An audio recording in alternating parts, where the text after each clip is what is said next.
Pat Buchanan is with us now. I know he's not surprised about this at all.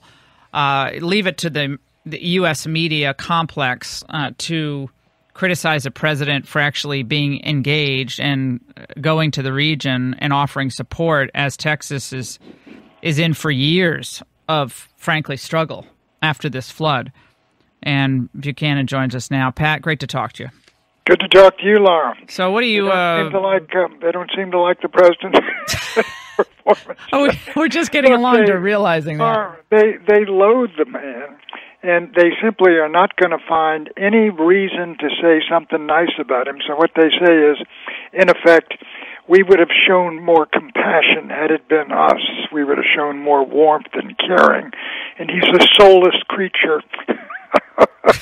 The guy flew to Texas, and he did what I'm sure the authorities said, don't get in the middle of this and bring the whole, kit and caboodle from Air Force One. And I thought he did very well. He was spirited, uplifting. Texas is going to be able to handle this. I mean, he was fine. The president was fine from everything I saw, and the people were delighted with him. But we got the bah humbug crowd. No, I say this a lot, but I would love to be in the CNN, production meeting in the morning and say, okay, this is how we're going to handle the flood. You're going to go in these boats, and Trump's coming. Who's going to be on the Trump detail? Okay, when he comes, look at Melania's shoes. Make sure you check out what she's wearing, because I bet that's going to be inappropriate. He probably won't hug enough people, and he probably won't emote like President Obama did or even President Bush did. He probably won't start crying. That's not Trump. Not going to cry. But he's going to get it done, which is what he's doing. Even the Democrat local officials are saying he's getting it done. So they show no empathy for our president. Yeah, there's a compassion deficit on the other side, Pat. It is almost laughable to listen to him. It really is. The whining and the moaning. And the president of the United States went to Texas. He made 2 stops down there. The folks loved him. He's cheering them up. We're going to make this. We're going to do it together. And you're doing a great job down here. And he comes home and gets pounded.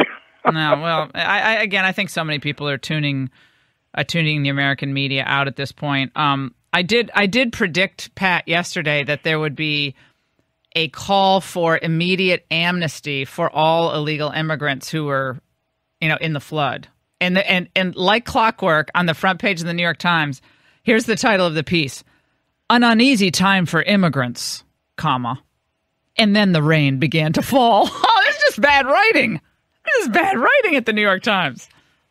Well, they're very predictable. I will say that there's no doubt with the war between Trump and the media has really awarded a death here. And there's no doubt that I think the American media, the U.S. press corps and everything, have really suffered what I would consider permanent damage. We had our own battles with them, and the Reagan years, even more so in the Nixon years, were sort of on and off battles. But this war to the death that's taken place, I think, is going to leave the press permanently damaged. But let me tell you, I've watched a number of shows these days. Look, the whole thing is they're all waiting. They're all waiting for Trump to fall or Trump to be deposed, and then they want him put into jail. Some of them, they're just almost visible. Yeah, they're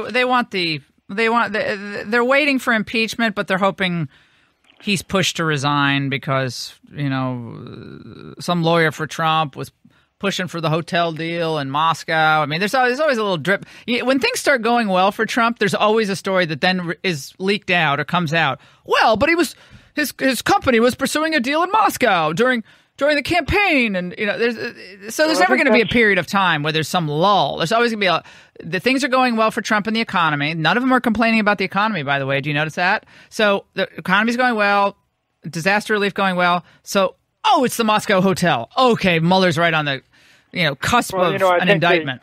I think there's a general realization that Trump and his people had no role in the hacking, which was supposedly the issue under investigation by the Russians. And now they're moving into all this other stuff, into Manafort and all the other folks, and they're going to try to catch these financial missteps, or Trump saying something that, as they're putting it, this is obstruction of justice or something like that. He's obstructing apparently an investigation into a crime that wasn't committed. So but this is where they're going. It is a fetish with them. They will not let it go. And, they keep working on it, and they've got an awful lot of people lined up on it, and they keep dropping these things. So you don't know where it all ends. No, you don't. And the question I think that is important for the substance of the Trump agenda, which is trade, immigration, getting tax relief through, getting good judges on the court. This requires a willing Congress, Pat. This requires an proactive, forward-thinking congressional leadership that I think thus far we have not seen. And the foot-dragging on confirmations, the allowing Chuck Schumer to tie him up in knots. I think the people have to call them out on this. And obviously Donald Trump has to use the power of the bully pulpit to encourage both parties to get the job done for the American people. But I think a lot of this blame lays squarely on the shoulders of the Republicans. Well, no question about it. The Republicans promised various things. First and foremost, they're going to repeal and replace Obamacare.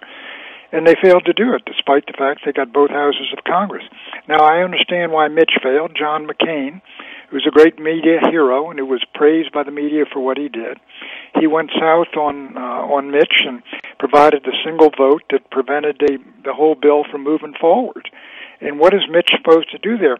But I will say, look, if they come up at the end of the year and they've got no tax reform and they got no repeal replacement of Obamacare and they got no infrastructure bill and all these other things, people are going to say, why did we elect a Republican Congress? And if they can't do any better than this, what's the sense of putting them back in? So I think that the weight is really on there, but I tell you where I don't agree. I don't know that it's wise for the president to hammer Mitch. They ought to get together in a room and just say, look, everybody, we've all got it on the line here, and we all agree on judges and just what you mentioned. We have an agenda that we're all signed up on. Now let's get together and get it done if we have to put the Congress in session, every day of the week.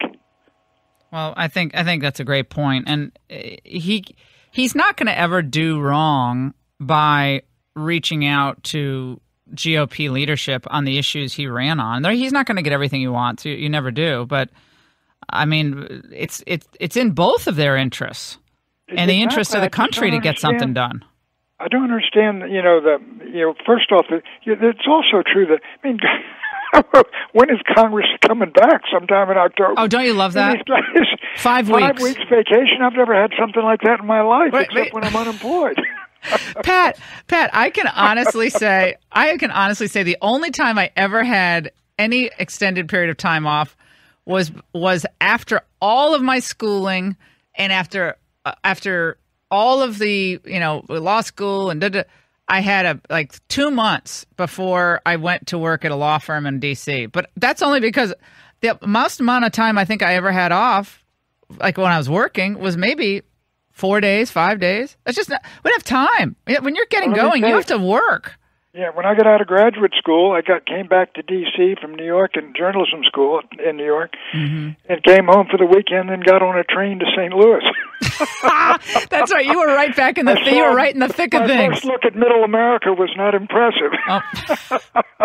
Well, I think again, it does when we have a huge natural disaster like this. We have the North Korea missile flying.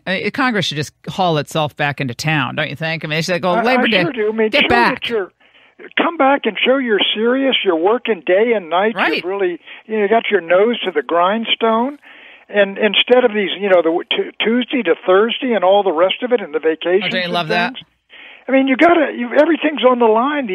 The American people, and especially the group, the conservatives and moderates and everybody, populists that put these folks into power and gave them all this power, you had really high hopes in January. And if those hopes aren't realized because they couldn't get it all together or they've taken too many days off, there's going to be tremendous bitterness and disillusionment. And why would you let that happen? When you've been given the franchise, given the football, as it were, move it down the field. No, it would be, it's such a gift that they have right now to have the majority. And both houses in the presidency. What a blessing! What a gift! What an opportunity! And they got all these state legislatures and all these governors, and in the country, really, even though Obama was immensely, for a president, kept maintained his popularity. Beneath Obama, the Democratic Party, they lose 1,000 state legislative seats, and they both houses of Congress gone, and Republican governorships as high as they've been since the grand old days of Warren Harding and Calvin Coolidge. You know, my great-grandfather worked for Calvin Coolidge. Isn't that fun? Isn't that fun? He worked for him. He worked for him. Cal was terrific. Yeah, he worked for him in Boston. About the woman sitting next to him at dinner and said, "Someone told me, Mr. President, that I couldn't get you to say more than 2 words." And he turned to her and said, "You lose." Oh my gosh, that's hilarious. He was a great figure. Ronald Reagan, right there in the Oval Office. No, he was Oval Office or Cabinet Room, one of the two. He had the picture of. I remember that right there. Yeah, Silent Cal. Don't get us into a bunch of wars. Take care of business at home. He's a man of few words, and that's fine. We don't need to have a man blabbing on and on. And just let's look at the results. I think that's the perfect way to look at it. Federal government under Coolidge, I believe, spent 3% of GDP. Wow. Feds are now up at about 2021. Oh my God! No, and the state and local together, another 20%. You're up to 40%. French are at 57%. Our friend Macron's having a little difficulty, apparently. But isn't he a cutie pie? Isn't that what's most important? him and Trudeau. Yeah, him and Trudeau. They should just start their own. Like yeah, they should. They should just have their own calendars and their own pin-up boys. What month would Angela Merkel be in that calendar? That's my question. I think it's December. Oh, it gets cold. Very cold. Pat, thanks for joining us. You never know where this conversation is going to go with Buchanan. I love it. We'll take a break. Don't go away.